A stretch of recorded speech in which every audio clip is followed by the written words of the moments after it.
Some stories stick with you forever, not because they're just creepy, but because they leave you questioning reality itself. This is one of those stories. My mom has told me and my siblings this tale for years, and every time, it sends shivers down my spine. It's not just a ghost story, it's something far more unsettling, something that makes you wonder, what if it really happened? It was the 1980s. My mom was just a kid, living in Harris County, Texas.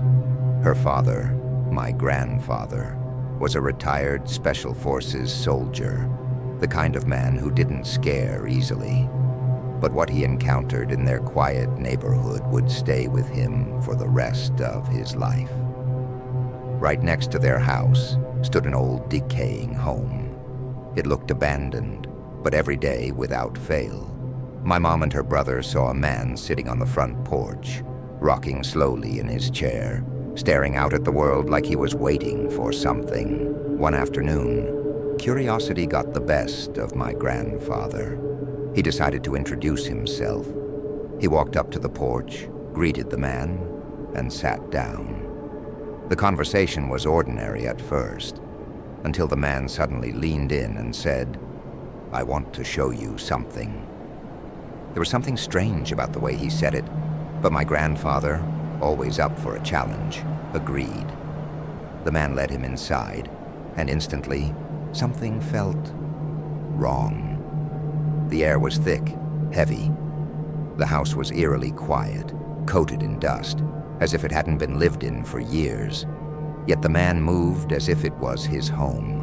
They made their way down into the basement. In the center of the room was an old wooden table with a single plate of chicken legs sitting on top. The man gestured for my grandfather to sit. Despite the growing unease in his gut, he did. They ate in silence, and just as the last bite was taken, the man spoke again. "Do you want to see something cool?" My grandfather hesitated, but nodded. That's when the man lifted his hand over the plate, his fingers moving in slow, deliberate motions, and the bones began to levitate. They twisted and spun in midair, as if controlled by some unseen force. Then the man leaned in closer and whispered, "If you want this power, you must sell your soul to the devil." The words sent an instant wave of fear through my grandfather's entire body. His fight or flight instincts kicked in. Without hesitation, he shoved back his chair and ran, out of the basement, through the door, and back home, never looking back. But the story doesn't end there. The next day, confusion and disbelief drove him back to that house.